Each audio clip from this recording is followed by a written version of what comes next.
Hola a todos, espero que estén muy bien. La clase que les voy a presentar ahora es la de psicología del conductor. En esta clase lo que vamos a ver principalmente son las conductas y comportamientos necesarios para tener una conducción segura, las leyes que se relacionan con la conducción y el consumo de alcohol y temas más psicológicos relacionados también con estrés, con fatiga y cómo esto podría afectar en la conducción. Vamos a partir primero con los aspectos psicológicos y físicos que son relevantes en la conducción. En primer lugar, y lo vamos a ver repetidamente en el transcurso de esta clase, la concentración es un punto fundamental para tener una buena conducción. ¿Cierto? Al estar concentrado, yo me puedo centrar en lo que estoy haciendo, presto una atención total a la conducción y lo hago de manera adecuada, ¿cierto? Lo mejor posible para no sufrir un accidente, para no lesionar a otras personas. Y también para estar atento en caso de que otro conductor pierda el control del vehículo, haga una maniobra insegura, al estar yo concentrado puedo prevenir un accidente. ¿Ya? Entonces, por eso la concentración es tan importante y por eso el consumo de alcohol y drogas, que lo vamos a ver más adelante, afectan directamente esa concentración para conducir. Luego tenemos la capacidad de reacción, que se refiere a qué tan rápido puedo reaccionar yo frente a un estímulo nuevo, ¿cierto? Cuando se presenta algo en la calle, cuando voy conduciendo, no sé, aparece un niño que va a buscar la pelota, ¿cómo yo reacciono? Obviamente, si yo estoy en estado normal, mi reacción va a ser rápida y puedo prevenir un accidente. Si yo voy con algo como alcohol o he consumido alguna droga, esta capacidad de reacción no va a ser igual, ¿cierto? Va a estar disminuida. Así también, si yo sufro de estrés o de fatiga o estoy con la cabeza en cualquier parte y no estoy concentrado en la conducción, mi capacidad de reacción se va a ver afectada, ¿ya?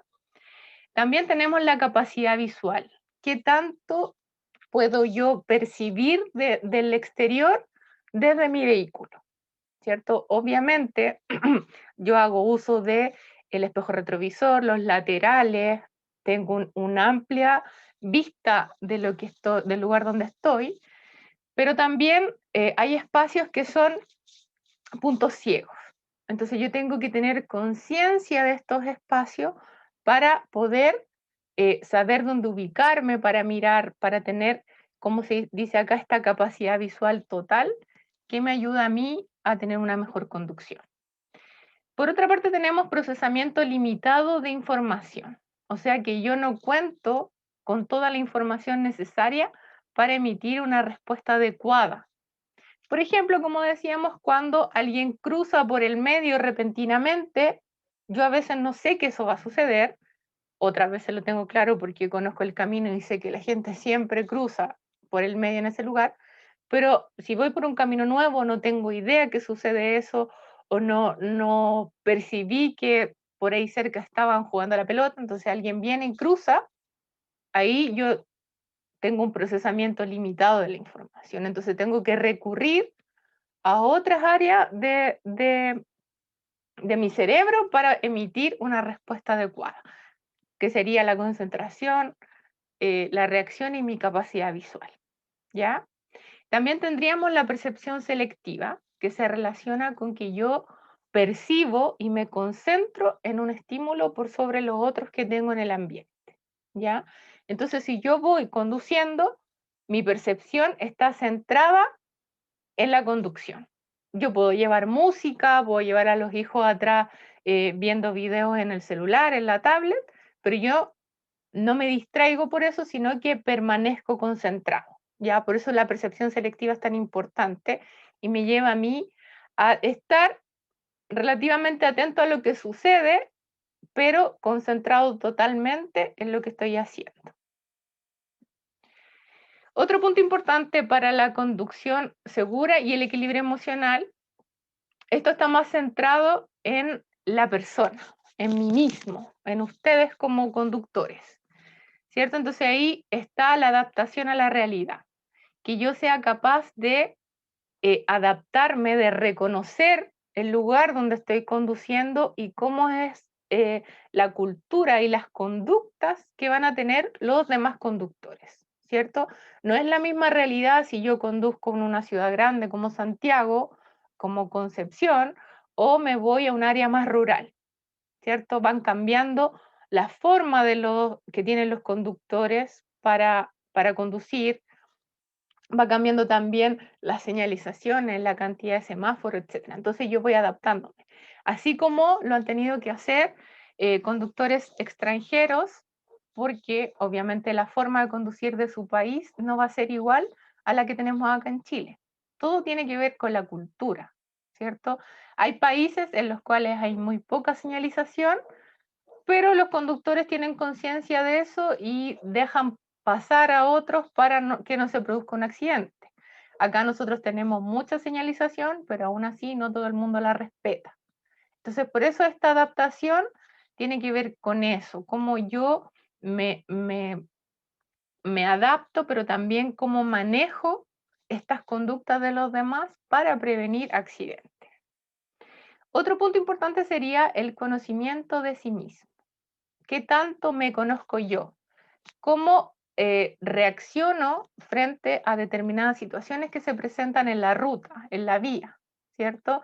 Si es que un conductor que pasa por mi lado es imprudente, ¿cómo actúo yo frente a la imprudencia del otro? ¿Voy y le grito, le digo un improperio, un garabato, o lo dejo pasar y permanezco en modo zen sin verme eh, influenciada por la conducta del otro?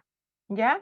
Entonces ahí, este conocimiento de mí mismo es súper relevante en todos los aspectos de la vida. O sea, para ustedes que me imagino que ya han participado del trabajo, de entrevista, conocerse uno mismo es parte de la entrevista psicológica incluso. Cuando a uno le preguntan cuáles son sus fortalezas, cuáles son sus debilidades, va a esta parte, a este conocimiento que yo tengo de mí, como yo soy capaz de presentárselo a otra persona y proyectarme en una determinada situación.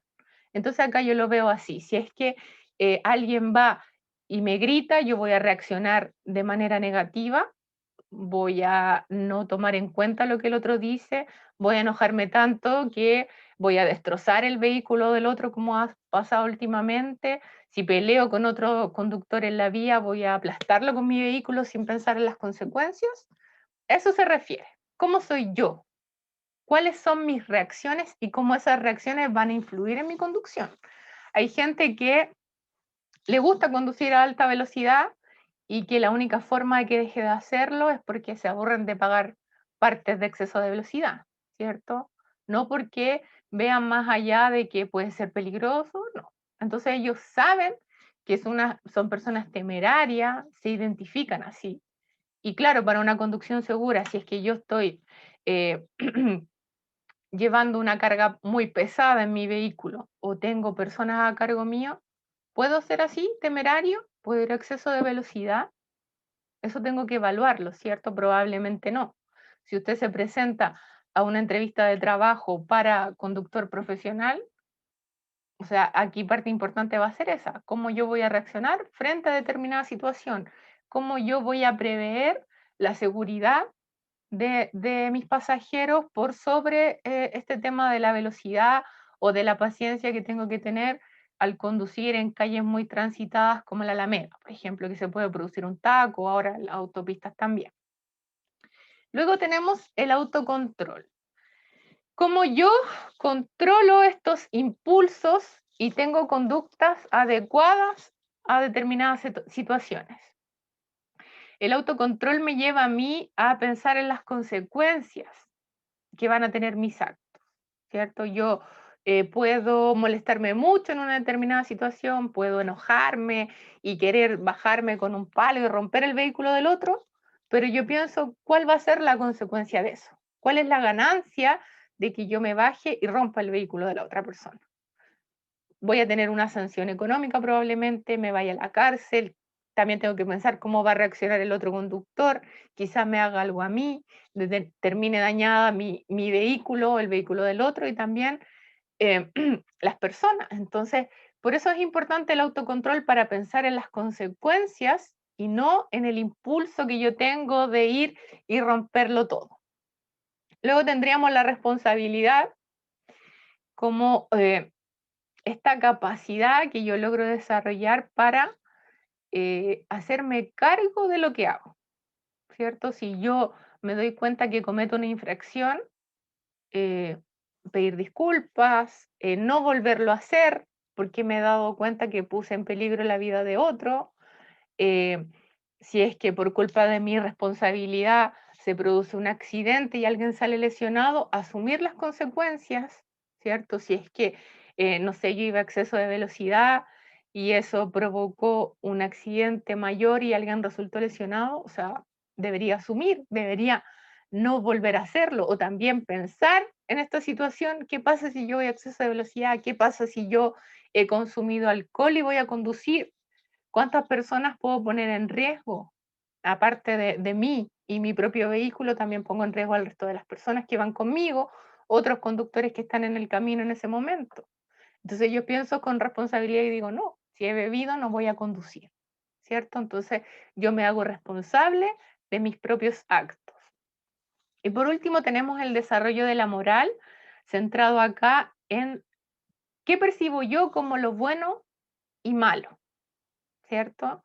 Desde mi capacidad moral, que viene de, no sé, po, de la educación que usted tuvo en su casa, de los valores que le inculcaron y cómo esos valores también se han ido desarrollando a lo largo de su vida, ¿cómo usted va a evaluar, por ejemplo, las leyes?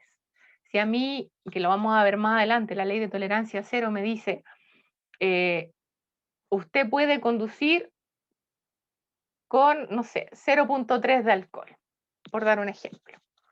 Yo voy a ir y voy a medir qué tanto va a ser el 0,3 o voy a decir, si es que está esta ley es porque de verdad no hay que consumir alcohol para la conducción. Entonces yo puedo ir más allá de lo que la ley me permite y decir, no, si desde mi perspectiva el alcohol va a influir, porque es así, influye en mi capacidad de conducción, yo mejor dejo de beber cuando voy a manejar o si voy a beber, no manejo. ¿Ya? Porque desde mi perspectiva moral, yo no voy a ponerme en riesgo ni poner en riesgo a los demás por disfrutar de un trago, ¿ya? Por eso es importante acá eh, cómo yo valoro la situación frente a mí, a mis creencias o a los valores que me inculcaron, cómo yo percibo esa situación y cómo voy a actuar frente a eso. Acá tenemos entonces las conductas que implicarían riesgos en la conducción. Primer punto, la impulsividad. Como hablábamos en relación al autocontrol, la impulsividad es cuando yo no logro controlar esto, este impulso que tengo, estas ganas de hacer algo, ¿cierto? Como lo vimos y yo lo comenté, que apareció en las noticias hace poco, estas personas que se enojaron tanto y pelearon con otro conductor destruyendo un vehículo, otro que fue y aplastó a un conductor con otro, con su propio furgón, creo que era. Ahí actuó la impulsividad. La rabia que yo tengo en el momento me hace tener una conducta sin pensar en las consecuencias, ¿ya? Y esto obviamente no me va a llevar a una conducción segura. Si yo voy en una calle, una carretera con curvas y tengo el impulso de ir rápido porque veo que no viene nadie, entonces, ¿qué me va a pasar? Acelero. Eso sería súper irresponsable, ¿ya? Ahí yo no pienso en las consecuencias, en que puede ser que como el camino tiene curvas, yo no vea a otro conductor y aparezca de la nada y suframos un accidente, ¿ya? Otro punto importante de las conductas que implican riesgo sería no asumir la responsabilidad. ¿Ya? Yo participo en un accidente y dejo a la persona abandonada. En vez de prestarle ayuda, quedarme ahí para asumir la situación que pasó, yo me fugo, me escapo y dejo a la persona ahí con riesgo de morir, no me hago responsable de lo que sucede y cargo con eso para siempre. Yo pienso que muchas personas que conducen bajo la influencia del alcohol o en estado de ebriedad y sufren algún accidente, después pagan los seguros, no sé, no asumen su responsabilidad de no tener que hacer eso y después lo vuelven a repetir, vuelven a conducir con alcohol y no aprenden de esto, hasta que tarde o temprano se presenta una situación más compleja en la que otras vidas se vean afectadas o incluso la propia salud de ese conductor. Bueno, para mí un caso muy importante de no asumir la responsabilidad fue lo que sucedió en un accidente en el sur, en que un joven iba eh, conduciendo a exceso de velocidad, carreteando con los amigos dentro del vehículo, una persona iba caminando por la berma, la atropellan, la persona ahí queda en mal estado, ellos se van y la dejan abandonada. Luego, en el proceso del juicio, esta persona va, la familia va y le paga a la familia de la víctima para que no presente cargos, o sea, hace un montón de cosas para que finalmente el responsable de este accidente no pague con cárcel como debió haber sido, no asuma la responsabilidad que tuvo frente a la ley y ahí todo queda en nada. O sea, ¿qué garantiza que este joven o este hombre vuelva a cometer esto? Y sin ninguna responsabilidad, sin ningún miedo, porque pudo arreglar esta situación con dinero, pudo salirse, zafarse de la ley, no tuvo cárcel, la familia siente que no hubo justicia. Entonces ahí hay temas súper importantes que tienen que ver con nuestra propia responsabilidad y frente a eso, cómo vamos aprendiendo para no volver a cometer los mismos errores. Otro punto se relaciona con hacerse valer. Muchos conductores eh, se hacen valer de manera negativa en la vía, en la calle, cuando, por ejemplo, les gusta ir a exceso de velocidad, echan carrera con otro conductor, si alguien lo sobrepasa o lo adelanta, ellos se enojan y adelantan de vuelta, excediendo velocidad, poniendo en riesgo a los demás, ¿cierto? Esto uno lo puede ver, por ejemplo, cuando va en la autopista y de repente hay gente que quiere eh, sobrepasar porque no viene ningún vehículo del otro, por la otra pista, pero hay personas que no. Y ven a este que quiere sobrepasar y aceleran, poniendo en riesgo al otro conductor, poniéndose en riesgo a sí mismo, ¿cierto? Es como decir, este soy yo y a mí nadie me pasa, ¿cierto? Entonces esa es una forma negativa. ¿Qué debería hacer yo ahí en una situación así? Tratar de dejar que el otro se vuelva a meter a la vía para no poner en riesgo su vida ni la mía, ¿cierto? Siempre y cuando se dé el espacio para que el otro vehículo pueda ingresar en el camino. Pero bueno, ahí hay temas que tienen que ver mucho con la cultura de la gente, cómo está visto esta idea de que otro me pase o de sentirse como el conductor que lo hace mejor, a veces poniéndose en riesgo.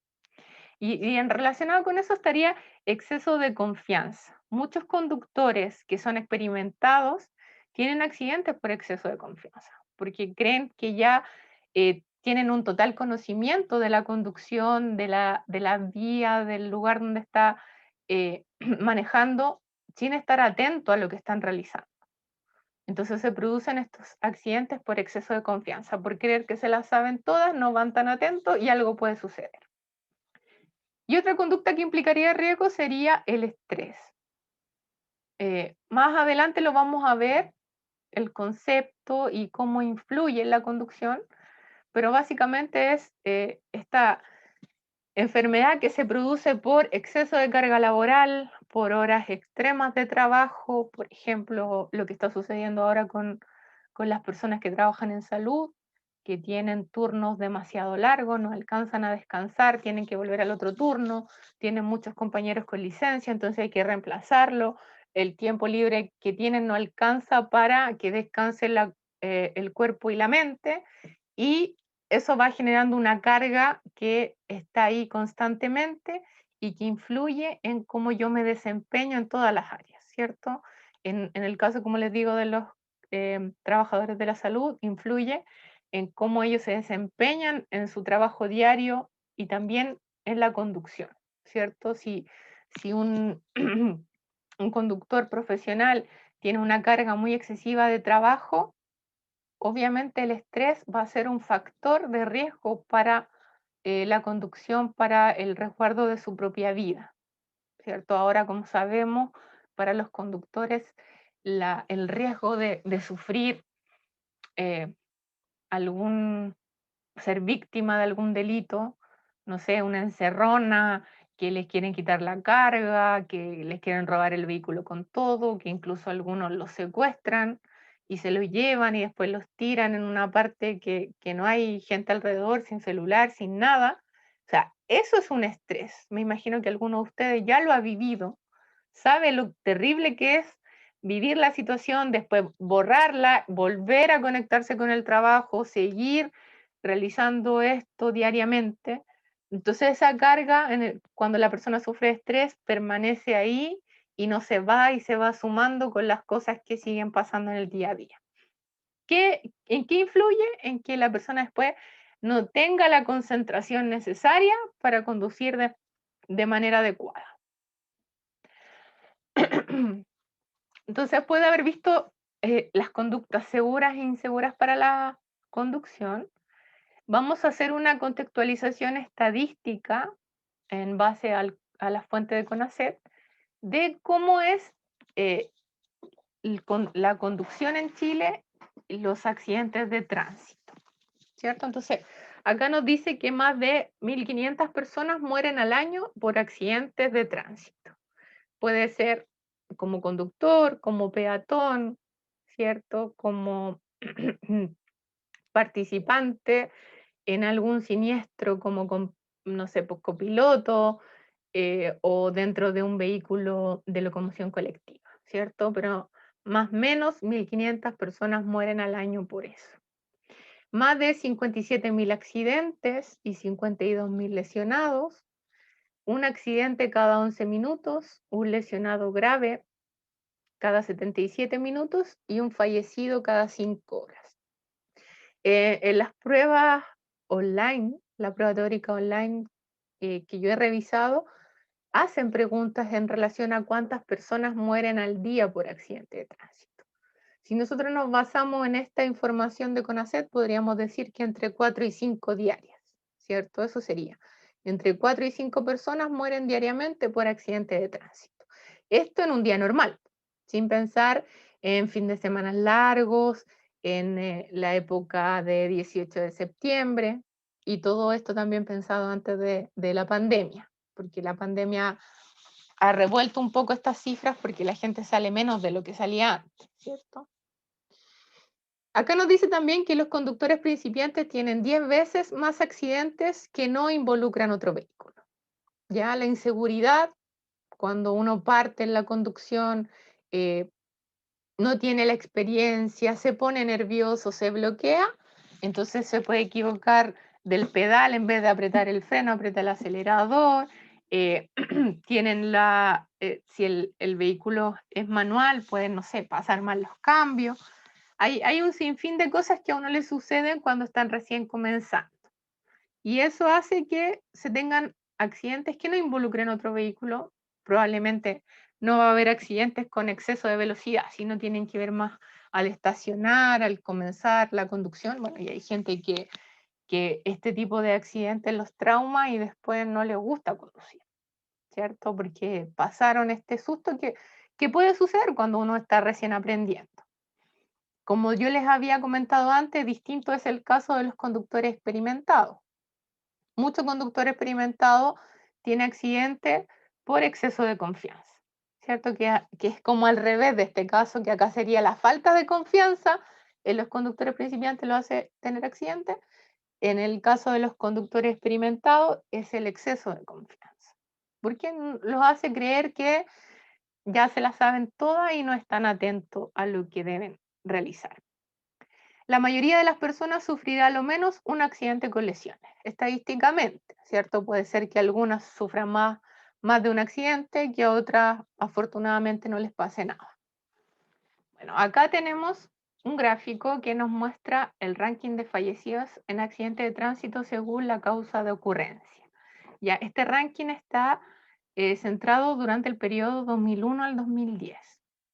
Acá, en los primeros 3 lugares tenemos primero la imprudencia del peatón, luego la presencia de alcohol en la conducción, ya sea de peatón o de conductor, de participante, etc.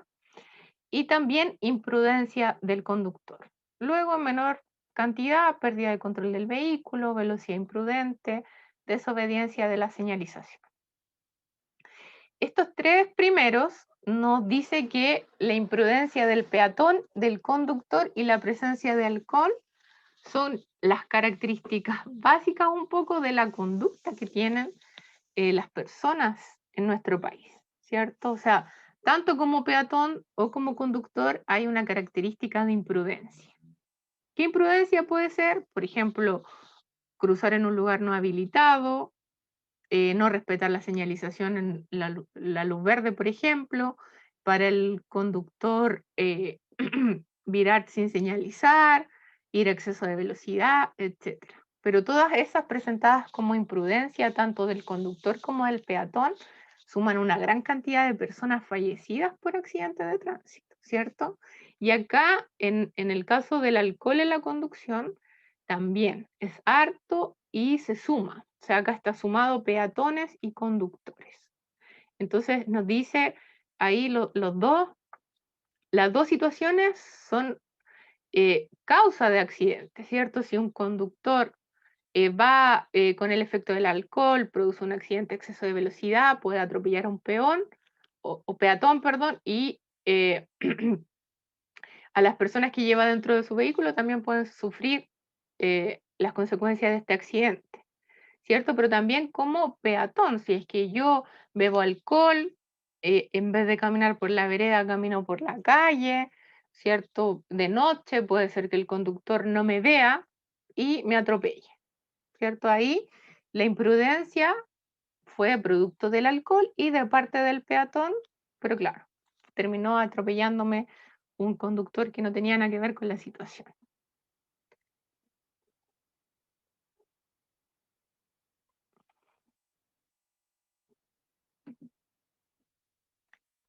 Ya, luego acá tenemos el ranking de fallecidos por causa del siniestro de tránsito desde el 2010 al 2019, ¿cierto? O sea, esta es la continuación de los siguientes 10 años.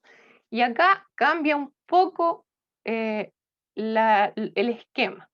Primero tenemos velocidad imprudente y pérdida de control del vehículo, imprudencia del conductor, imprudencia del peatón, luego alcohol en el conductor, desobediencia de la señalización y alcohol en el peatón, ¿cierto? Acá lo primero que uno visualiza como distinto es que se separa el alcohol en el conductor con alcohol en peatón, ¿cierto? Entonces ahí nos dicen de manera separada la cantidad de cada uno. Son más los accidentes, o sea, los fallecidos por alcohol en el conductor que alcohol en el peatón, ¿cierto? Pero en las 3 primeras seguimos con la imprudencia.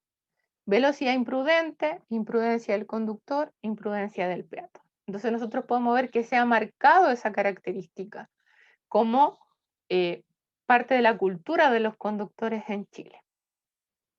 ¿Por qué se separaron acá alcohol en el conductor y alcohol en el peatón? Porque para poder tener una medición mejor y poder establecer qué tan positiva fueron las leyes, cómo se ha llevado a cabo y qué tan interiorizada tiene la ley los conductores y los peatones, la ley Emilia y la ley de tolerancia cero.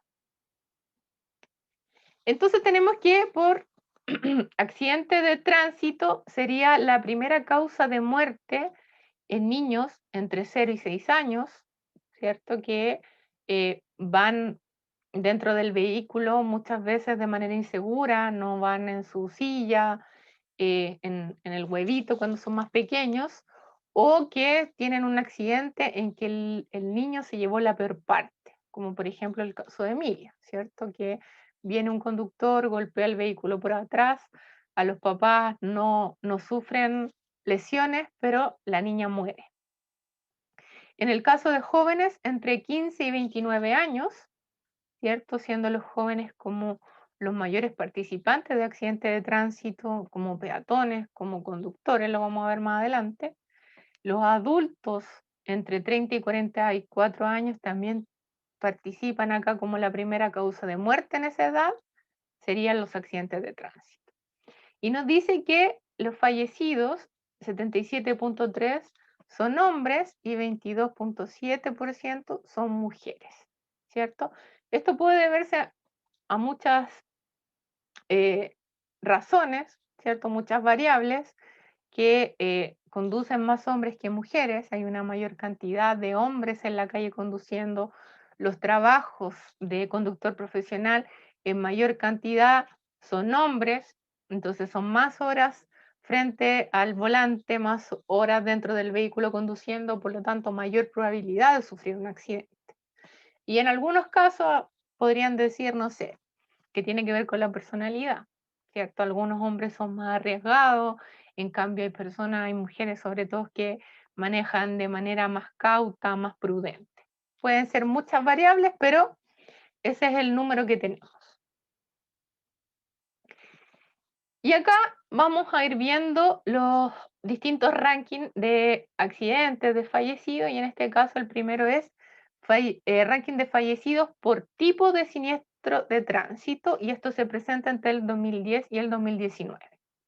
Y nos dice que en este periodo la mayor cantidad de fallecidos fue por atropellos, en segundo lugar colisiones, luego choques, volcaduras. ¿Cierto? Esos son como los las cuatro categorías más importantes, siendo los atropellos el primero. Y abajito en el 2019, casi exactamente igual, ¿cierto? Se repite primero atropellos, colisiones, choques y volcaduras. Acá el primero nos muestra atropellos y fallecidos según mes del año, ¿cierto? Entonces CONACET ha hecho estos gráficos que nos dicen cuál es el mes que hay más atropellos y cuál es el mes que más fallece gente por esta causa.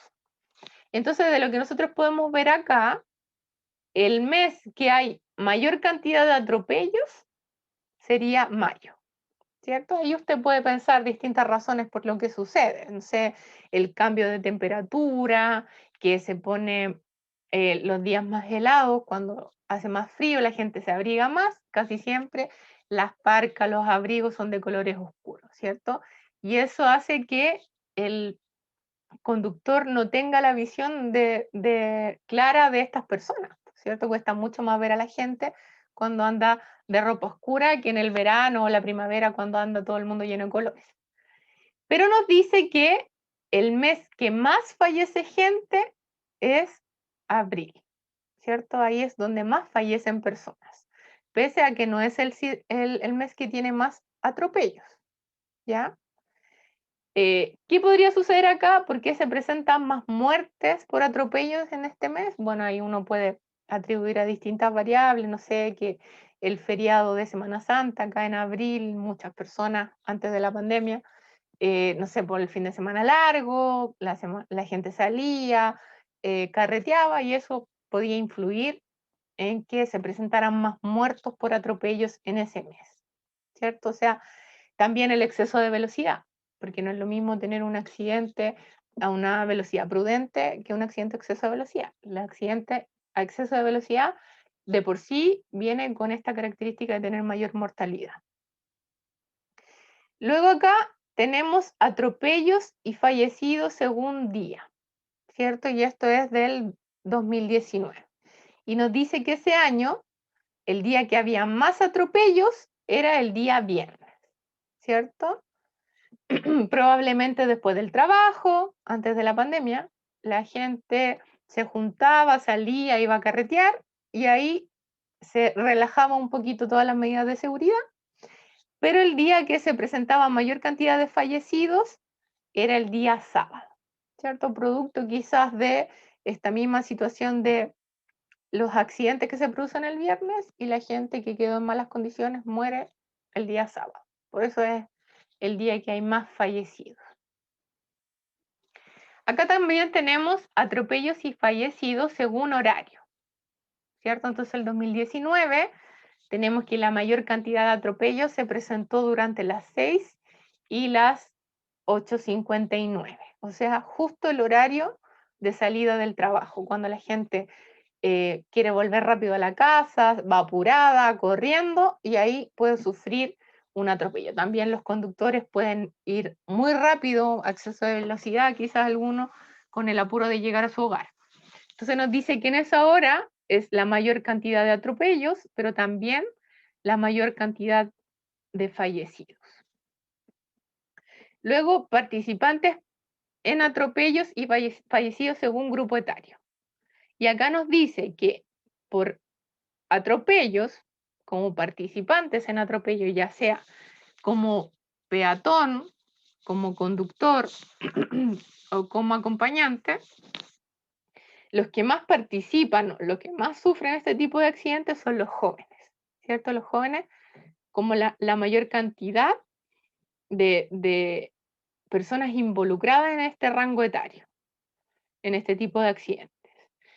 Pero la mayor cantidad de muertos estaría entre los 46 y los 63 años, ¿cierto? Probablemente porque ahí el cuerpo está más débil, entonces recibir algún golpe del accidente o no sé, que me arrollen y todo lo que eso implica hace que mi cuerpo eh, no lo pueda resistir y muera, ya fallezca la persona. Luego tenemos participantes en siniestro de tránsito y fallecidos según grupo etario solo el 2019, ¿cierto? Como participantes en siniestros tenemos a los jóvenes como la mayor cantidad. Durante este año, el 2019, que fue el año que se hizo esta estadística, los jóvenes tienen la mayor cantidad de accidentes y también la mayor cantidad de muertes. O sea, probablemente estos accidentes que tuvieron los jóvenes fueron a exceso de velocidad. Entonces hubo pocas opciones de salvarse. Luego, acá tenemos conductores participantes en siniestro. Lo mismo. Los jóvenes son los que más participan como conductores en accidentes de tránsito y los que más fallecen. Luego acá como peatones, participantes en siniestro de tránsito, lo mismo. Los jóvenes son los que más participan como peatones, o sea, sufren la mayor cantidad de atropellos y son los que más fallecen por esta causa, ¿cierto? Y acá participantes en atropellos según grupo etario nuevamente, como lo habíamos visto, los participantes son, este es solo por el año 2019, los jóvenes tienen mayor participación, los adultos de 46 a 63 años tienen mayor mortalidad. Acá tenemos un ranking de jóvenes fallecidos en siniestros de tránsito y causa, ¿cierto? Esto es específicamente para los jóvenes, entre 15 y 29 años. Entonces nos dice que para los jóvenes la primera causa de muerte sería velocidad imprudente y pérdida de control del vehículo, imprudencia del conductor, alcohol en el conductor, imprudencia del peatón, ¿cierto? Las mismas variables que se presentaban en los primeros lugares en los adultos se repiten acá en los jóvenes, ¿cierto? Y siempre la imprudencia y la velocidad imprudente como una característica de la mortalidad. Acá abajo podemos ver en este gráfico la edad, ¿cierto? Los fallecidos y participantes en siniestros según edad. Y nos dice que los que más participan en accidentes dentro del grupo etario de los jóvenes serían los de 29 años, ¿cierto? Pero los que más mueren, hay dos picas acá, ¿cierto? Que serían los de 26 años, también los de 21 años, ¿cierto? Ahí pueden darse distintas variables Los entre 28 y 29, que son los que más participan en accidentes, puede ser debido a su trabajo, que, no sé, son conductores profesionales, están todo el día frente al volante, o usan mucho el vehículo para movilizarse durante el día. Entonces, claro, están más expuestos a un accidente de tránsito. Pero acá, en el caso de los de 26 años, que son los que más mueren, pueden presentarse otro tipo de situaciones ahí, ¿cierto? No son el grupo que sufre más accidentes, pero sí el que más muere. Entonces podemos pensar que quizás estos accidentes fueron de mayor gravedad, por eso se presenta ahí una mayor mortalidad. La idea es que ustedes, cuando revisen estos gráficos que hemos visto, puedan ir sacando conclusiones como las que yo les voy comentando, porque eso nos da cuenta de cómo es el conductor chileno, qué es lo que ustedes se van a exponer diariamente cuando estén listos ya con su licencia de conductor profesional, ¿cierto? Entonces tienes que estar atento cuáles son las horas del día en que se producen más accidentes, cuáles son los meses en que hay más atropello, cuál es es la principal razón por la que se sufren estos accidentes, para que ustedes estén atentos a estas señales, a estas situaciones que suceden y puedan eh, salir airosos sin sufrir accidentes, ¿cierto? Sin ser partícipes de los accidentes o estar dentro del grupo de los fallecidos. Acá en esta lámina vemos los siniestros, fallecidos y lesionados causados por la conducción no atenta a las condiciones del tránsito del momento. O sea, acá los conductores no estaban concentrados en la conducción, ¿cierto? Iban atentos a otras variables. ¿Qué podría hacer en este momento? Y lo que nosotros vemos mucho cuando uno sale a la calle caminando o conduciendo, se da cuenta que muchas personas están caminando con el celular en la mano, no alcanzan a llegar al semáforo y ya sacaron su celular para ver si tienen algún mensaje de WhatsApp o algo. Entonces eso hace que la persona no esté tan atenta a la conducción. Y acá nos va mostrando que el 2011 se produjeron 12.982 siniestros, fallecidos 82, 877 graves, etcétera, ¿cierto? ¿Qué es lo importante de esta tabla? Es cómo esto va aumentando, ¿cierto? El 2012 fueron 14.000 y algo siniestros, 2013 19.000, 2014 22.000, después el 2016 ya 25.000 y así hasta el 2019 llegar a 27.000. Podemos pensar que hay mayor cantidad de siniestros producto de que hay más vehículos en la calle, pero como nosotros tenemos claridad de que esta tabla es de conducción no atenta a las condiciones del tránsito, yo puedo asumir que estas personas no iban atentas a la conducción, sino que iban con su atención en otro objeto que probablemente sea el celular. ¿Y qué pasó acá? Se dispara. Del 2012, 11 al 2012, se dispara luego el 2013, ¿cierto? Nosotros podemos decir qué pasó el 2013, probablemente fue el año cuando la persona pudo acceder a un smartphone, ¿cierto? El smartphone venía con celular, empezaron a aparecer las redes sociales como Facebook, WhatsApp, más adelante Instagram, y eso hace que la persona tenga una relación con su celular mucho más apegada de lo que había antes, cuando no existían los smartphones. El teléfono servía solo para contestar una llamada o para hacer una llamada. Entonces, todo esto influye en la cantidad de siniestros que se van presentando anualmente, cómo esto va aumentando. La gente sabe que no debe conducir y estar contestando los mensajes, lo hace igual, ¿cierto? Se presentan accidentes porque la gente va contestando un mensaje, no vio que cambió de color el semáforo, choca a la persona que está ahí, ¿cierto? La choca por atrás y ahí puede producirse un accidente con lesiones menos graves hasta uno gravísimo. Entonces, por eso la recomendación es que cuando ustedes estén conduciendo, vayan 100% concentrados en la conducción, ¿cierto? Yo puedo llevar música, puedo ir conversando con la persona que va al lado, pero siempre con la vista al frente. No bajar la mirada para ver un mensaje o para contestar, porque sabemos que las consecuencias están a la vista. Ahora vamos a pasar a el tema de alcohol y sus efectos, y acá vamos a revisar las leyes que tienen que ver con el alcohol y la conducción. Entonces, primero podemos ver que el consumo de alcohol perjudica la capacidad de las personas para ejecutar una serie de acciones motoras. O sea, el cuerpo no funciona de la misma forma cuando yo he consumido alcohol o cuando no.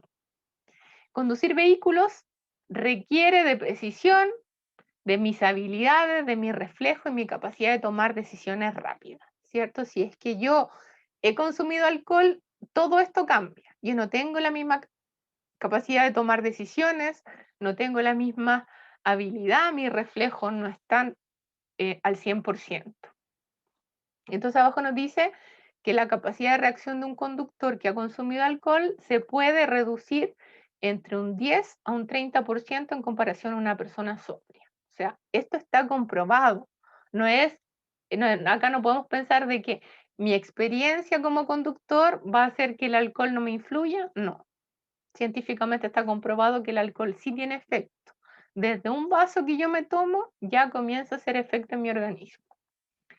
Nos dice entonces además la visión se vuelve borrosa y las nociones de distancia, velocidad y peligro se deterioran.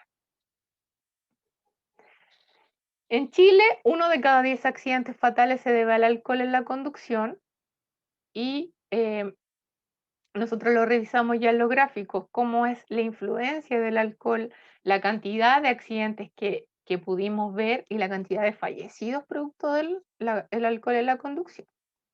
Durante los últimos años, el Ministerio de Transporte y Telecomunicación, a través de CONACET, ha logrado avances importantes en materia de leyes de alcohol y conducción. Como yo les nombraba, en marzo de 2012 se implementó la ley de tolerancia cero y en septiembre del 2014 entró en vigencia la ley Emilia. ¿Ya? Esto deben aprendérselo, ¿cierto? No esta parte de la fecha, sino lo que vamos a ver ahora en relación a qué es lo que ve cada ley, cómo se mide y cuáles son las consecuencias, ¿ya?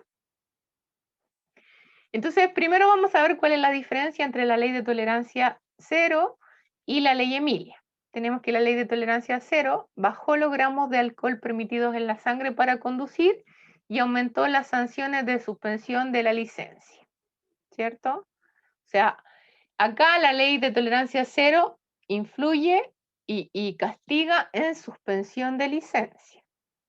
Entonces, lo que cambió fue lo que antes era 1, como dice, aquí está copiado de la ley, se reemplaza por 0,8 y lo que antes era superior a 0,5 e inferior a 1 gramo, se cambia por superior a 0,3 e inferior a 0,8. Esto lo vamos a revisar bien a continuación. También tenemos la ley Emilia, que sanciona con cárcel efectiva de al menos 1 año a los conductores en estado de ebriedad que generan lesiones gravísimas o la muerte. Acá el punto relevante es que la ley Emilia se hace efectiva cuando la persona va en estado de ebriedad, ¿cierto? Entonces acá yo tengo estas categorías. Bajo la influencia del alcohol, yo tengo una concentración mayor a 0,3 e inferior a 0,8 de alcohol en la sangre. O sea, entre 0,31 a 0,79. Si la persona marca esto en el alcotest, en la alcoholemia, estaría bajo la influencia del alcohol. Luego, para estar en estado de ebriedad, la persona tiene que marcar igual o superior a 8. O sea, a 0,8. De 0,8 hacia arriba, la persona está en estado de ebriedad y ahí comenzaría a regir la ley Emilia. Entonces, antes de centrarnos un poquito más en las leyes, vamos a ver el alcohol y cómo el alcohol influye en las capacidades, ¿cierto? El alcohol es una sustancia depresora del sistema nervioso central. Eso significa que alentece mis movimientos, ¿cierto? Alentece mi capacidad de reaccionar. Como yo actúo frente a un estímulo, no va a ser de la misma forma si tengo alcohol o no. Eso es un depresor. No significa que el alcohol produzca depresión, sino que disminuye las capacidades del sistema nervioso central. afecta principalmente en la comunicación entre las neuronas. Para comprender el efecto del alcohol, es necesario que revisemos los tres aspectos que aparecen a continuación: la percepción, la atención y la función psicomotora. Primero, la percepción, como lo habíamos conversado anteriormente, es el proceso a través del cual se elabora e interpreta la información de los estímulos para organizarla y darle sentido, ¿cierto? Yo percibo un estímulo desde afuera, que puede ser visual, auditivo, etcétera, ingresa a mi cerebro, el cerebro organiza esta información y le da sentido, ¿cierto? Entonces, si yo voy conduciendo, escucho un grito, probablemente me gire para ver el lugar donde se produjo este sonido, mi mente procesa esta información y emite una respuesta. Entonces yo digo, ah, no sé, está gritando un niño, está lastimando un animal, no sé. Y ahí voy a tener una respuesta frente a esto que he procesado. Para poder reconocer la forma de los objetos, las personas deben distinguir dos objetos contrastados, ¿cierto? Como principio de la figura y fondo. ¿Qué ves primero? La copa o los perfiles, ¿cierto? Y acá, contrastando el color amarillo con el rojo, si yo veo con el negro, si yo veo primero el negro, voy a ver una copa. Si veo el amarillo, puedo ver dos perfiles, ¿cierto? Como la cara de alguien. De estos mismos colores, negro y amarillo, está hecha la señalética. Y eso sirve para que yo lo pueda visualizar de lejos y entender rápidamente qué es lo que me está hablando, ¿cierto? Como acá, que me dice que más adelante hay un camino con curvas. Por lo tanto, si yo sé qué debo hacer en un camino con curvas, disminuir la velocidad, estar atento a lo que se presenta en el camino. Bajo el efecto del alcohol, la persona necesita más tiempo para distinguir la figura y el fondo de las señales del tránsito.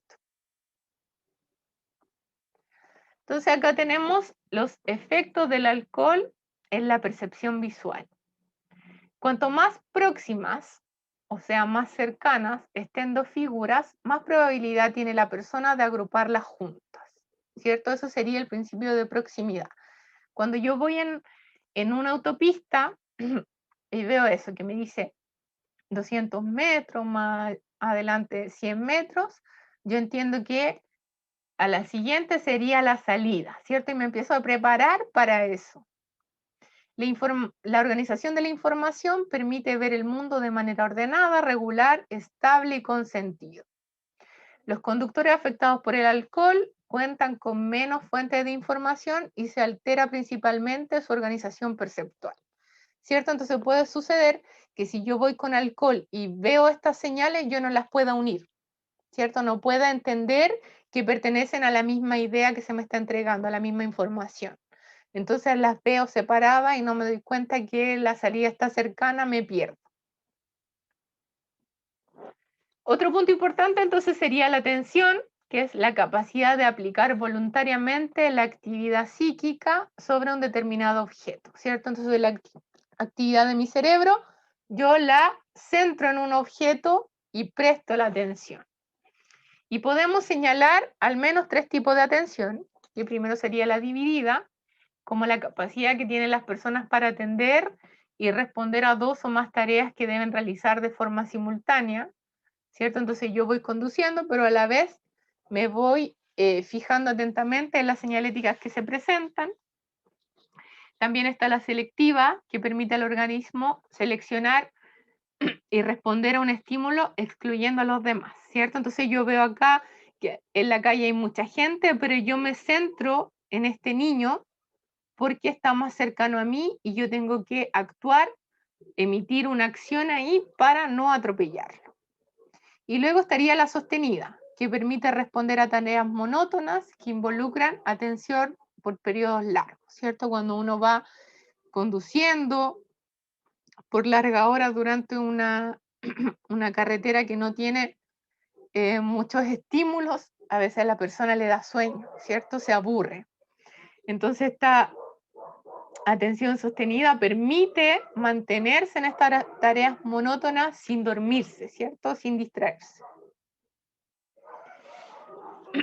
Pero cuando ya la persona ha consumido alcohol, aunque existan bajos niveles de alcohol en la sangre, se empeora la precisión del cambio tensional y se afecta la capacidad de dividir la atención, ¿cierto? Entonces yo voy conduciendo, me pierdo un poco cuando he consumido alcohol y no veo las señalizaciones. Después me doy cuenta que voy en un camino acá con curvas y no estaba atento. Bajo los efectos del alcohol, existe dificultad para seleccionar los estímulos importantes, ¿cierto? En la lámina anterior veíamos que el conductor se podía centrar en el niño para actuar rápidamente. Si yo estoy bajo el efecto del alcohol, no logro fijar la atención en cuál es el estímulo más relevante y no sé cómo actuar, cuál es la respuesta que debo dar en ese momento. Y el alcohol disminuye la resistencia a la monotonía y aumenta el cansancio. Por lo tanto, hay dificultad para mantener un recorrido recto. Y como aparece acá en el dibujo, la persona se sale de su vía y se cruza. Puede sufrir ahí un accidente.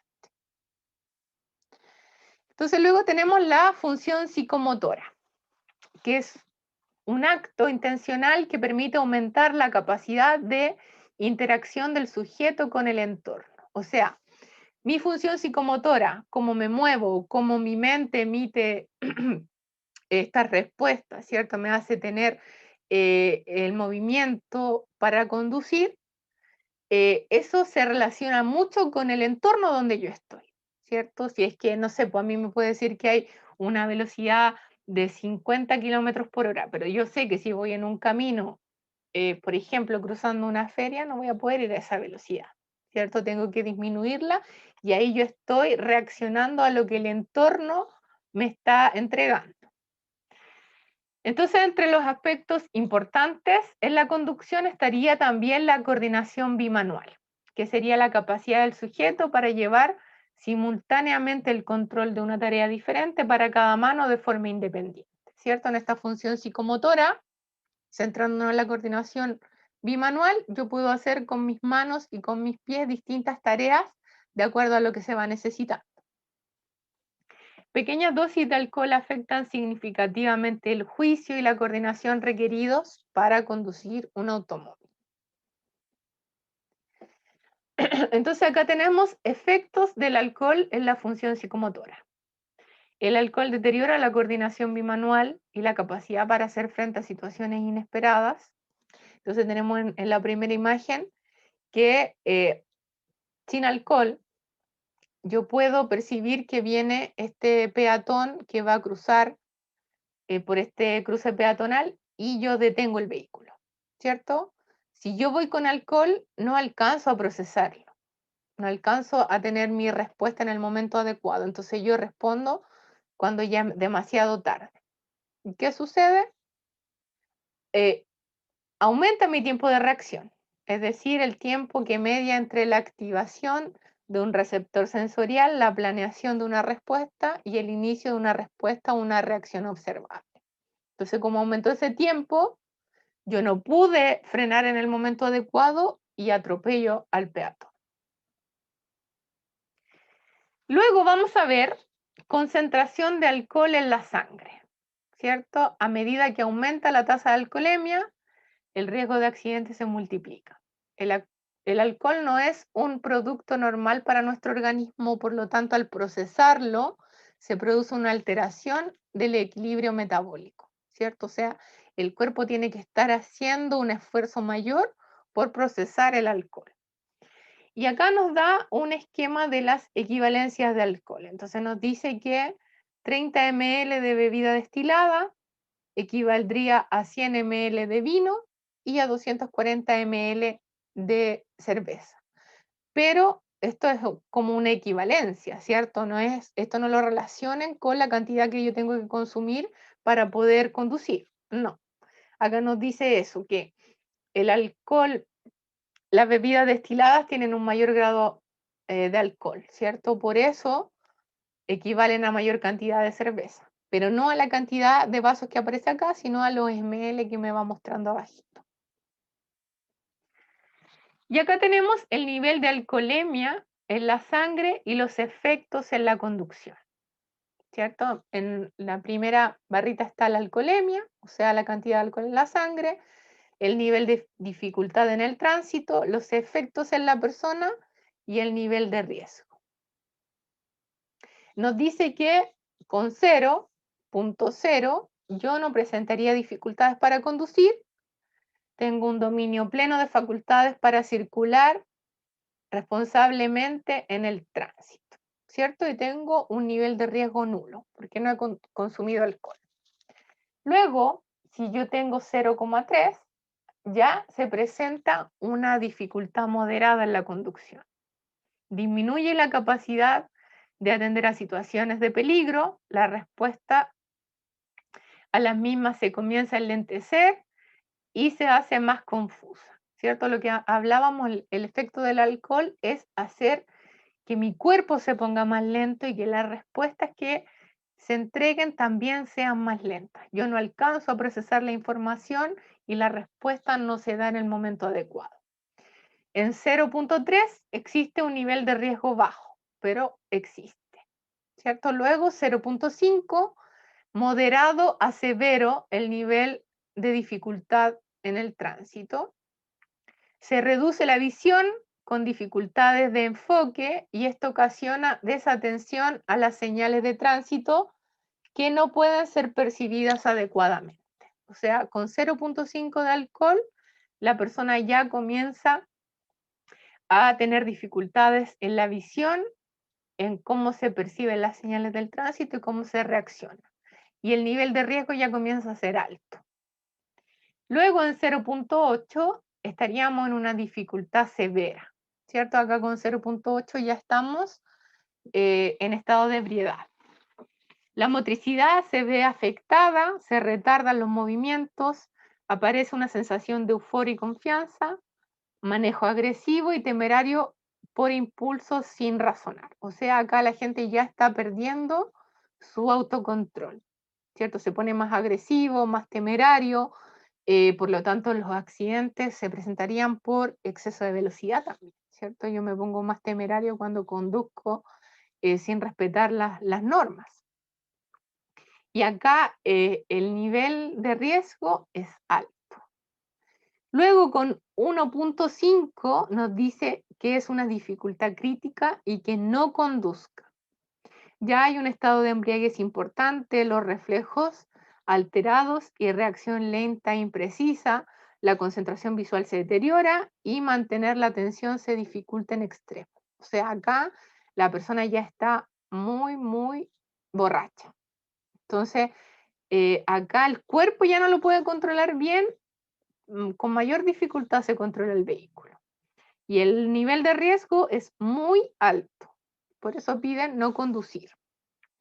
Luego con 2.5, sigue en crítico, acá hay una ebriedad completa, la persona aparece como narcotizado y confuso, su conducta es imprevisible y le es imposible tomar decisiones con certeza. Acá es cuando la persona ya se está quedando dormido de tanto alcohol que tiene en el cuerpo. Y el nivel de riesgo es severo.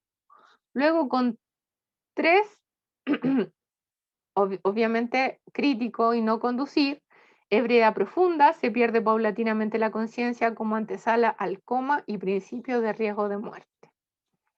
Y acá tendríamos un nivel de riesgo extremo. ¿Sí? Yo les recomiendo que busquen en internet el nivel de alcoholemia en la sangre que llevaban ciertas personas cuando tuvieron accidentes. O sea, obviamente van a salir los que son famosos, gente conocida, para que ustedes vayan viendo qué tipo de accidente se produjo, si fue exceso de velocidad, cuáles fueron las consecuencias, qué sucedió, qué penas tuvieron, qué año fue el accidente, también va a decirnos si es que habían salido la ley de tolerancia cero, la ley Emilia. Se los dejo como tareas, ¿ya? Acá tenemos un ranking de fallecidos por alcohol en la conducción, ¿cierto? Este va del 2006 al 2019. Y acá tenemos del 2006 al 2011 en color rojo, porque esto es antes de que se promulgara la ley de tolerancia cero.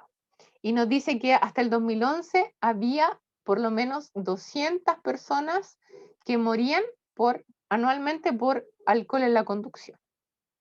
Al entrar la ley de tolerancia cero, se disminuye a 148, ¿cierto? O sea, casi menos de 50 personas murieron ese año, o sea, 50 personas menos murieron ese año producto de que esta ley sí tuvo efecto en los conductores. El 2013 se mantiene, luego el 2014 ingresa la ley de tolerancia cero, baja aún más, pero luego se ha mantenido, ¿cierto? Siempre menos a los 200 personas muertes anuales, porque la ley ha tenido su efecto, ¿cierto? En relación a los años anteriores. Se puede además observar un cambio de conducta de los propios conductores. En el año 2013, el 8% de los conductores marcaba positivo, y el año 2019, con la ley Emilia y la ley de tolerancia cero, solo el 2%, ¿cierto? Entonces podemos pensar que cuando hay fiscalizaciones en que se hace el alcotest, solamente el 2% marca positivo. Acá tenemos las sanciones de la ley de tolerancia cero, ¿cierto?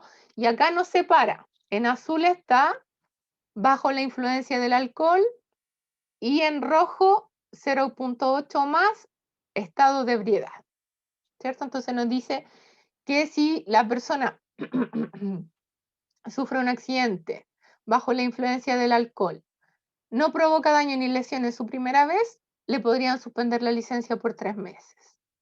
Si es bajo la influencia del alcohol, produce lesiones gravísimas o la muerte, su primera vez le pueden suspender la licencia de 3 a 5 años, ¿cierto? Lo mismo acá.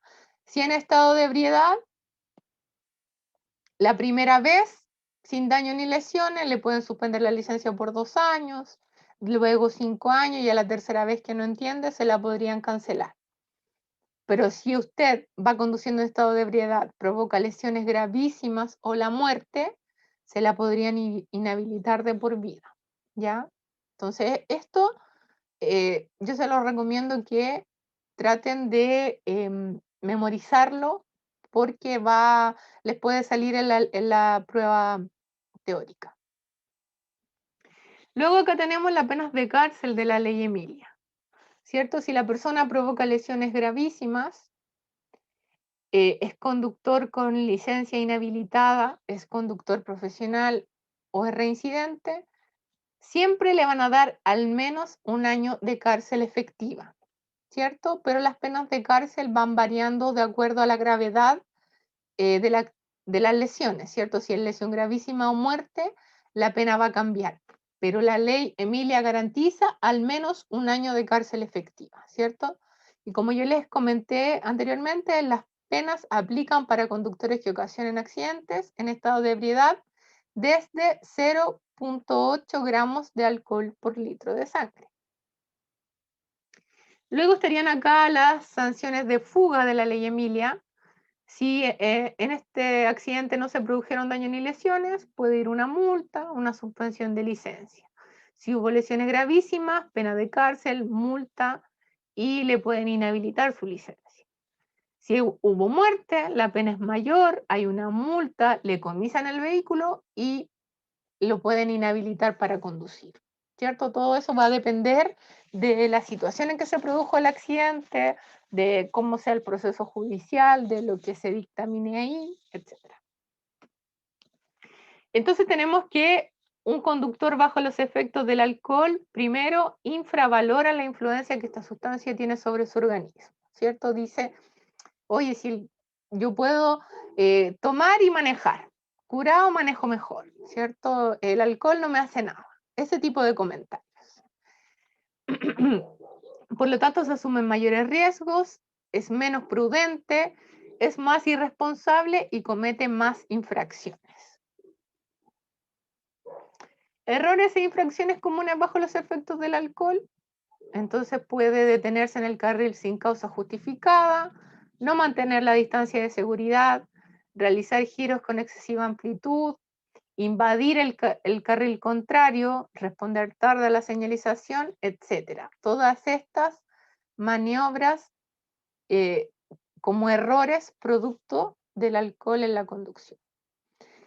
Lo más relevante es acá, que ya lo habíamos dicho, aumentan las conductas agresivas, ¿cierto? Como conductor agresivo, yo no respeto la señalización, conduzco a exceso de velocidad, no soy respetuoso ni prudente. Acá tenemos la curva de la alcoholemia, que está acá para mostrarnos más o menos cuánto se demora el cuerpo en procesar el alcohol, ¿cierto? Nos dice que a la 1 de la mañana tomó la última copa, a la 1:15 sufre un accidente, a la 1:30 llega la policía, 1:45 le hacen la primera prueba de alcoholemia que arroja 0,29 y a las 2 de la mañana le hacen la segunda que arroja 0,31, ¿cierto? Ahí se terminó de procesar esta última copa que bebió este conductor, ¿cierto? Entonces nos diría que aproximadamente 1 hora se demora el cuerpo en procesar el alcohol, en metabolizarlo. ¿Cuánto se demora el cuerpo en eliminar el alcohol? Eso va a depender de cada persona, ¿cierto? De cuánto bebió, qué había comido, la edad que tiene, qué tanto consume habitualmente, etc. Entonces acá nosotros podemos tener certeza de que más o menos 1 hora se demora el cuerpo en procesar este alcohol que se toma. Y acá tenemos la distancia de detención y el alcohol, ¿cierto? El verde sin alcohol, el rojo con alcohol y a mayor velocidad, 50 km/h, 90 o 130, mayores son las distancias de reacción, distancia de frenado y detención, si es que yo he consumido alcohol, ¿cierto? Siempre va a ser más la distancia que yo voy a tener para reaccionar, frenar o detenerme. Algunos mitos y creencias sobre el alcohol y la conducción, ¿cierto? El primer mito nos dice 2 personas que beben lo mismo tendrán la misma concentración de alcohol en la sangre. No, falso, ¿cierto? Cada cuerpo procesa el alcohol de distinta forma. La concentración de alcohol en la sangre depende del metabolismo de la persona, de modo que hay individuos que catalizan o eliminan el alcohol más rápido que otros. Así podemos encontrar personas que pueden tener un elevado nivel de alcohol y haber consumido muy poco. Otro sería el alcohol consumido con la comida no se absorbe. Falso. El beber alcohol con las comidas hace que solo se retrase la absorción del alcohol, ¿cierto? Por el contrario, el ingerir alcohol con el estómago vacío favorece que el alcohol se absorba más rápidamente y que los efectos se inicien antes. Pero si es que yo consumo alcohol y como, ese alcohol igual se va a procesar, solo que se va a demorar un poco más. ¿No hay problema si estoy por debajo del límite legal? Falso. Con niveles de 0,15 a 0,2 de alcohol en la sangre ya se empieza a observar un deterioro en la función psicomotora y mayor riesgo de accidente. Ahora vamos a pasar a droga y sus efectos, ¿cierto? La mayoría de las drogas no solo significa un riesgo para la salud, sino que puede afectar de forma importante las capacidades necesarias para la conducción. El consumo de drogas se relaciona de forma directa o indirecta con un número importante de accidentes, ¿cierto? Algunos pueden ser producto del efecto que tiene la droga en mí, u otro puede ser porque, no sé, yo vi que venía la policía y yo ando con droga en el vehículo, entonces acelero para que no me pillen y tengo un accidente por exceso de velocidad, ¿cierto? Entonces ahí sería uno de manera indirecta. Los efectos de la droga en el conductor. Primero y como general, el comportamiento impulsivo y agresivo, ¿cierto? Sobrevalorando las capacidades y aceptando un mayor nivel de riesgo. La persona que consume drogas lo hace de manera impulsiva y aún así conduce, mayor nivel de riesgo tiene. Percepción errónea del tiempo y del espacio, pudiendo sufrir alucinaciones. También produce alteraciones de la visión, puede haber una percepción errónea de colores, visión borrosa, mayor sensibilidad a la luz. Disminuye la capacidad de concentración, aumenta el tiempo de reacción. Cuando se pasan los efectos, se puede sufrir agotamiento físico o mental. ¿Cierto? En algunos casos la droga provoca somnolencia y en otros casos pueden provocar retraso en la aparición del sueño, o sea, insomnio. ¿Cierto? Eso va a depender del tipo de droga que yo haya consumido. Todas estas alteraciones pueden ser agravadas si se mezclan diferentes sustancias, o sea, distintos tipos de droga, o si se mezclan con alcohol. Dependiendo de la acción que provocan las drogas, se pueden clasificar en 3 tipos, que serían estimulantes, depresores y alucinógenos. ¿Cierto? Cualquier consumo de droga siempre significa un riesgo en la conducción de un vehículo, cualquiera. Entonces tendríamos las primeras como las estimulantes que estimulan la actividad cerebral. Entonces provocan euforia, aumento de la actividad motora, que la persona tenga hiperactividad, se mueva mucho, se pare, estimula el sistema cardiovascular produciendo arritmia o en algunos casos taquicardia. Ejemplo, la persona no espera que aparezca la luz verde y acelera antes, ¿cierto? Este tipo de drogas están relacionadas, por ejemplo, con la cocaína, que hace que la persona esté más hiperactiva. Los depresores deprimen la actividad cerebral. El cerebro demora en reaccionar frente a los estímulos. Las respuestas motoras son torpes y lentas y frente a imprevisto no es capaz de responder. Ejemplo, la persona no alcanza a reaccionar ante un peatón que se cruza repentinamente, porque su capacidad de reacción está enlentecida. Entonces están los alucinógenos que perturban la actividad cerebral. Se desorganiza la comunicación neuronal, provocando reacciones anormales como alucinaciones, sensaciones corporales, lagunas mentales, etc. Ejemplo, la persona comete una infracción y no recuerda el hecho frente al afectado. No se acuerda, pierde la memoria en ese momento. Entonces acá tenemos clasificación de las drogas según sus efectos en el sistema nervioso. Tenemos como sustancias depresoras y el efecto que provocan de lentecer, el alcohol, heroína, morfina, benzodiazepinas, cannabis, etc. Como estimulantes, cocaína, anfetamina, nicotina, cafeína, etc. Que estimula, que activa a la persona. Y alucinógenos, LSD, peyote, drogas de síntesis, etc. Acá tenemos otros ejemplos, el alcohol, el opio, ansiolíticos, hipnóticos como depresores, estimulante, anfetamina, cocaína y perturbadora LSD, hay algunos hongos, hachís, marihuana, éxtasis, etc. ¿Cierto? En algunos casos, la marihuana aparece como alucinógeno perturbador, en otros aparece como depresora, porque tiene ese doble efecto.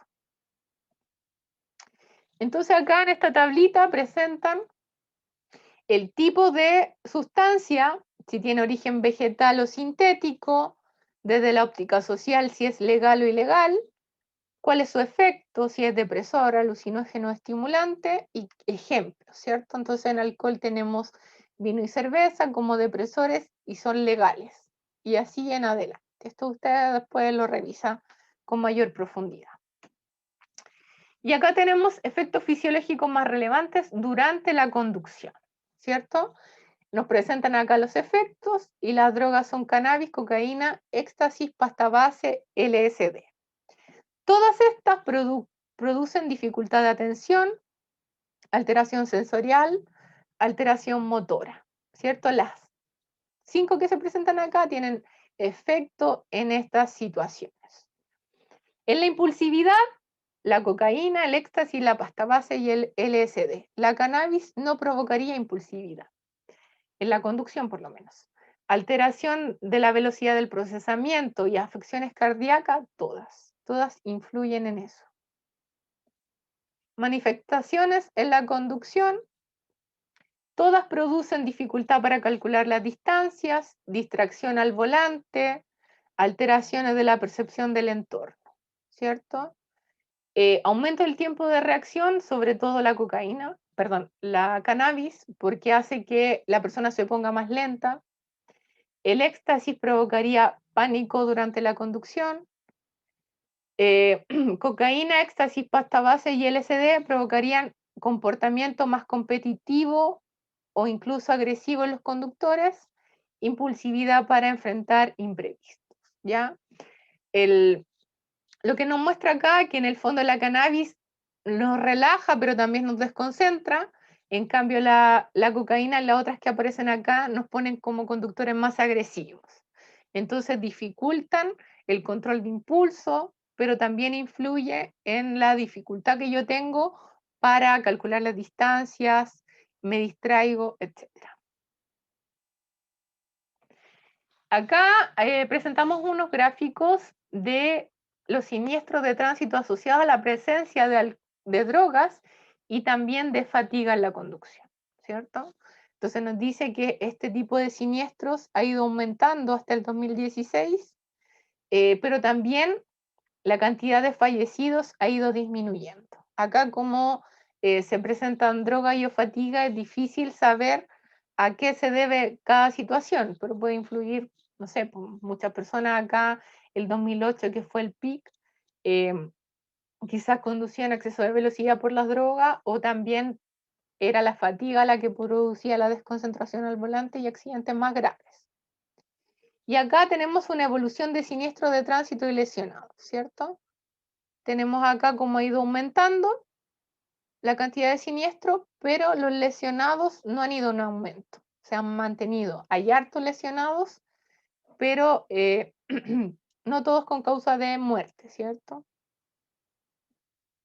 Y acá esto va a ser una pincelada de cómo influyen los medicamentos en la conducción, qué efectos secundarios tendrían, ¿cierto?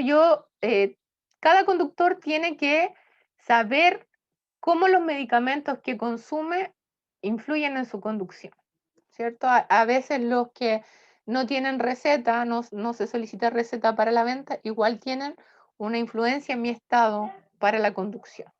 Entonces podemos ver que los analgésicos para los dolores producen sueño, ¿cierto? Mareos, los medicamentos que son para dormir o para la depresión me pueden producir sueño, mareo, visión borrosa, y eso afectaría la conducción.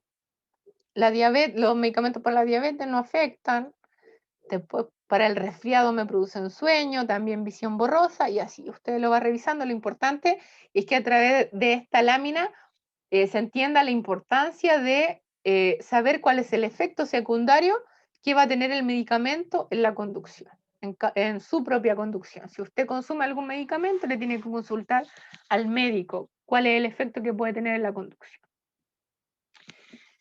Ahora vamos a revisar el estrés, que lo nombramos al principio como un factor de riesgo en la conducción. Entonces tenemos que es eh, un conjunto de alteraciones que se producen en el organismo como respuesta ante determinados estímulos repetidos, un estado de cansancio mental provocado por la exigencia de un rendimiento muy superior al normal, ¿cierto? Suele provocar diversos trastornos físicos y mentales, lo que yo les comentaba anteriormente de las personas que trabajan en salud, ¿cierto? Ahora están muy, muy sobreexigidas y eso les provoca trastornos físicos y mentales. Por eso muchos después piden licencia. El cuerpo reacciona ante el estrés liberando hormonas. Estas hormonas hacen que el cerebro esté más alerta, que los músculos se tensionen y aumente el pulso. A corto plazo estas reacciones son buenas porque pueden ayudar a manejar esta situación que provoca el estrés, ¿cierto? Y es la manera que el cuerpo se protege a sí mismo. Signos fisiológicos del estrés: descarga de adrenalina, tensión muscular, aceleración de la respiración, aumento del ritmo cardíaco y la presión sanguínea y dilatación de pupilas. ¿Qué pasa si se mantiene? Probablemente todo esto que esté acá me produzca a mí enfermedades físicas, ¿cierto? Si yo estoy mucho tiempo eh, tenso, voy a provocar lumbago, por ejemplo. Si tengo el ritmo cardíaco acelerado, voy a producir una enfermedad al sistema cardiovascular. Entonces, por eso hay que estar atento a las señales. Acá vemos que se presentan dos tipos de estrés. El estrés agudo, que es el estrés a corto plazo que uno siente, no sé, pues cuando frena demasiado rápido, cuando tiene una pelea. Esto ayuda a controlar las situaciones peligrosas y ocurre cuando se hace algo nuevo o emocionante.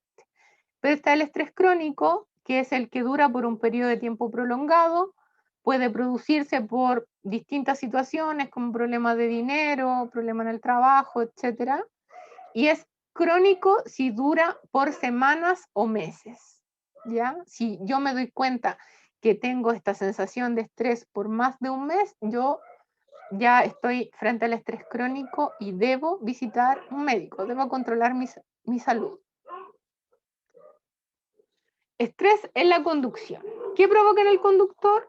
Al igual que el alcohol, se parece mucho, provoca que sea más agresivo, que esté dispuesto a asumir situaciones más peligrosas, disminuye su percepción del riesgo, conduce más rápido, ve menos las señales y transgrede más las normas.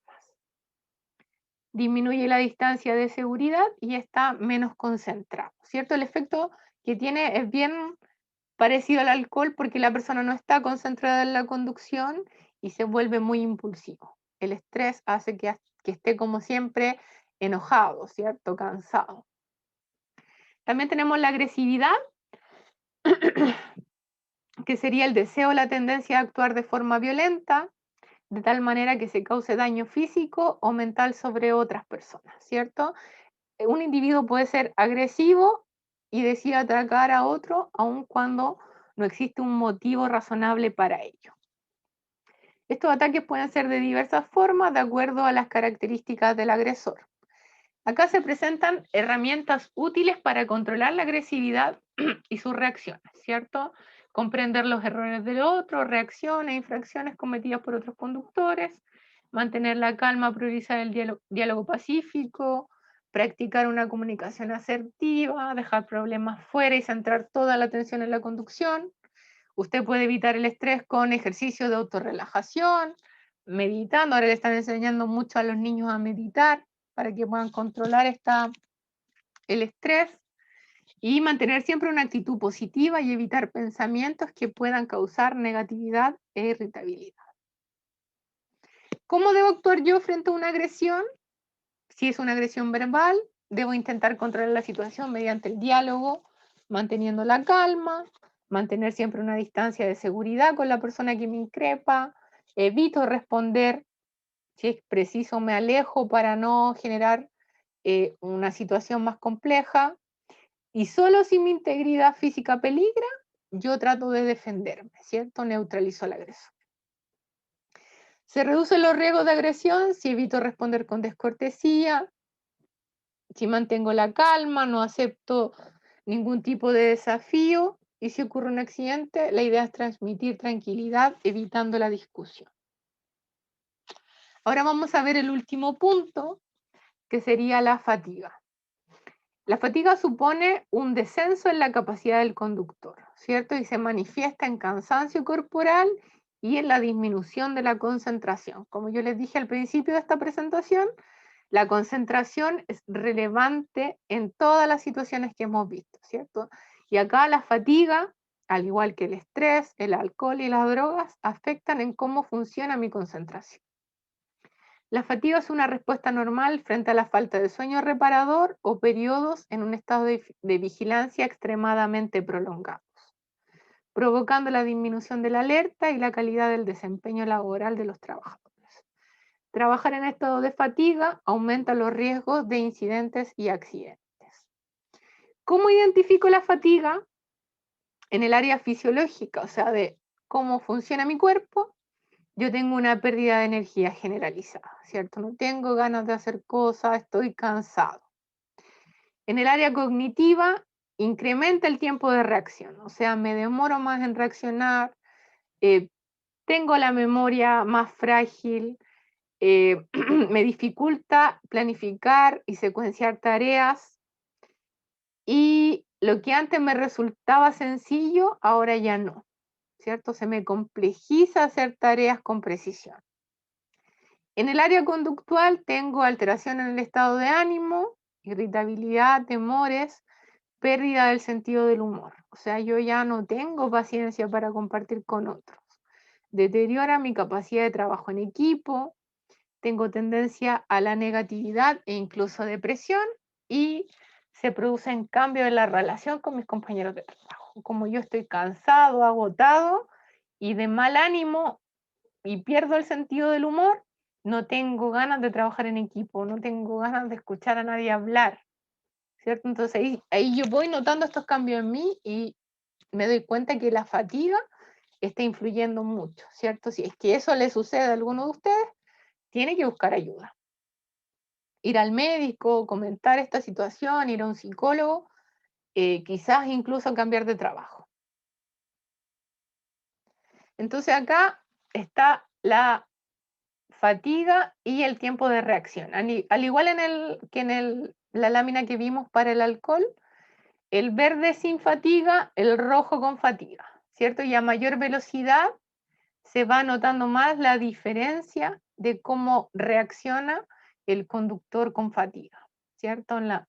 Es mayor la distancia de reacción, de frenado y de detención. Hasta acá dejamos esta presentación. Espero que les sirva mucho y que tengan una buena semana. Chao, chao.